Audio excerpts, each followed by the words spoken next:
Hi hello నమస్తే welcome back Purni YouTube express. ఈరోజు మన స్పెషల్ రెసిపీ. ఇంట్లో కూరగాయలు లేనప్పుడు ఏం చేసుకోవాలి అని ఆలోచించే టైంలో ఈ కర్రీని ఒక్కసారి ట్రై చేయండి. కూరగాయలు ఏమీ వాడకుండా ఈ కర్రీ చేసి చూపిస్తున్నానండి. చాలా చాలా అద్భుతంగా ఉంటుంది, చాలా టేస్టీగా ఉంటుందండి. ఒక్కసారి తప్పకుండా ట్రై చేయాల్సిన రెసిపీ ఇది. అన్నంలో కానీ చపాతీ రోటీ ఎందులోకైనా అద్భుతంగా ఉంటుంది. ఇంట్లో అందరికీ నచ్చే కర్రీ ఇది. ముందుగా అయితే మన ఛానల్ని సబ్స్క్రైబ్ చేసుకొని ఫాలో అవ్వండి. ప్రాసెస్లోకి వెళ్దాం. స్టవ్ వెలిగించుకొని ఒక కడాయి పెట్టుకొని 1 టేబుల్ స్పూన్ ధనియాలు, 2 టేబుల్ స్పూన్ల మినపప్పు, 2 టేబుల్ స్పూన్ల శనగపప్పు, అలాగే ఇందులోకి 1 టేబుల్ స్పూన్ మిరియాలు వేసుకొని ఇదంతా స్టవ్ని లో ఫ్లేమ్లో పెట్టుకొని కొద్దిగా వీటిని ఫ్రై చేసుకోండి. స్టవ్ అనేది లో ఫ్లేమ్లోనే పెట్టుకొని ఫ్రై చేసుకోండి. ఇది కొద్దిగా ఫ్రై అయ్యాక ఇందులోకి 2 టేబుల్ స్పూన్ల ఎండు కొబ్బరి, అలాగే 3 ఎండుమిర్చిని కూడా వేసుకొని ఫ్రై చేసుకోండి. ఎండుమిర్చి ఇందులోకి చాలా బాగుంటుందండి. ఎండుమిర్చిని అస్సలు స్కిప్ చేయకండి.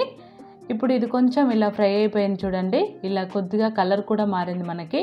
ఇప్పుడు ఇందులోకి 1 టేబుల్ స్పూన్ దాకా జీలకర్రని వేసుకోండి. జీలకర్ర మనకి తొందరగానే ఫ్రై అవుతుంది కాబట్టి నేను ఇక్కడ లేటుగా వేసాను. వేసుకొని ఇలా కలుపుకోండి. ఈ వేడికి అది ఫ్రై అయిపోతుందండి. ఇప్పుడు ఇందులోకి 10-12 దాకా క్యాష్యూస్ని వేసుకోండి. ఈ జీడిపప్పు పూర్తిగా ఆప్షనల్ అండి. మీ దగ్గర ఉంటే వేసుకోండి, లేదంటే స్కిప్ చేయండి. ఈ జీడిపప్పు కూడా వేసుకొని ఒకసారి కలుపుకొని ఇది మరి కొద్దిగా ఫ్రై చేసుకోండి. ఇలా ఫ్రై అయిపోయింది చూడండి. మనకి పప్పులన్నీ కొద్దిగా కలర్ మారాయి చూడండి. ఈ విధంగా కలర్ మారితే సరిపోతుంది. ఇదంతా లో ఫ్లేమ్లో పెట్టుకొని ఫ్రై చేసుకోవాలి. ఇప్పుడు స్టవ్ ఆఫ్ చేసుకొని దీన్ని పూర్తిగా చల్లారనివ్వండి. అది పూర్తిగా చల్లారిపోయిన తర్వాత వీటిని ఒక మిక్సీ జార్లోకి వేసుకోండి. ఇప్పుడు అన్ని ఈ విధంగా మిక్సీ జార్లోకి వేసుకొని ముందుగా దీన్ని మెత్తని పొడిలాగా ఈ విధంగా మిక్సీ పట్టుకోండి.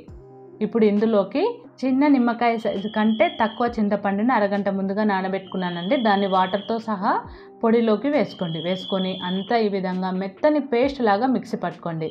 చూడండి, ఇక్కడ మెత్తని పేస్ట్ లాగా మనకు మిక్సీ పట్టుకున్నాం కదా. ఇప్పుడు మనకి మసాలా రెడీ అయిపోయిందండి. ఇప్పుడు స్టవ్ వెలిగించుకొని ఒక కడాయి పెట్టుకొని దాంట్లోకి 3 టేబుల్ స్పూన్ల ఆయిల్ని వేసుకోండి. ఆయిల్ కొద్దిగా వేడైన తర్వాత ఇందులోకి 1/2 టేబుల్ స్పూన్ ఆవాలు కూడా వేసుకోండి. అలాగే కొద్దిగా కరివేపాకు కూడా వేసుకొని ఫ్రై చేసుకోండి.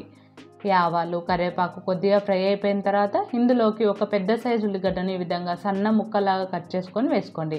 అలాగే 1/2 టేబుల్ స్పూన్ పసుపు కూడా వేసుకొని స్టవ్ని మీడియం టు హై ఫ్లేమ్లో పెట్టుకొని ఉల్లిగడ్డ ముక్కలు సాఫ్ట్గా అయ్యేంత వరకు ఫ్రై చేసుకోవాలండి. ఈ విధంగా ఉల్లిగడ్డ ముక్కలు చూడండి మంచిగా ఫ్రై అయిపోయినాయి కదా మనకి. ఈ విధంగా ఫ్రై అయిపోయిన తర్వాత ఇందులోకి మనం మిక్సీ పట్టుకున్న మసాలా ఉంది కదా, ఆ మసాలాని ఇందులోకి వేసుకోండి.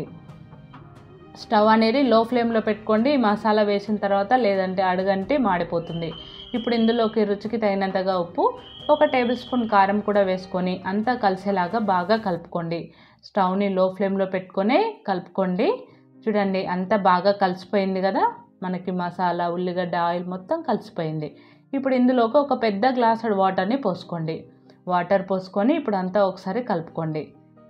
ఈ విధంగా కలుపుకున్న తర్వాత ఒకసారి టేస్ట్ చూసుకొని ఉప్పు సరిపోయిందో లేదో చూసుకొని, సరిపోకుంటే మరికొద్దిగా వేసుకోండి.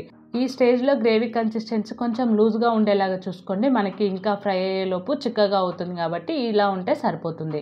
ఇప్పుడు స్టవ్ని లో ఫ్లేమ్లో పెట్టుకొని మూత పెట్టుకొని దీన్ని 5-6 నిమిషాలు మధ్య మధ్యలో కలుపుకుంటూ ఈ విధంగా ఆయిల్ పైకి తేలేంత వరకు చేసుకోవాలండి. మీరు కనుక ఆయిల్ ఈ విధంగా పైకి రాకముందే స్టవ్ ఆఫ్ చేసుకున్నారంటే మనకి కూర అనేది పచ్చి పచ్చిగా ఉంటుందండి. అంత టేస్ట్గా ఉండదు కాబట్టి కంపల్సరీ ఆయిల్ ఈ విధంగా మంచిగా పైకి తేలేంత వరకు ఈ విధంగా మధ్య మధ్యలో కలుపుకుంటూ చేసుకోవాలి.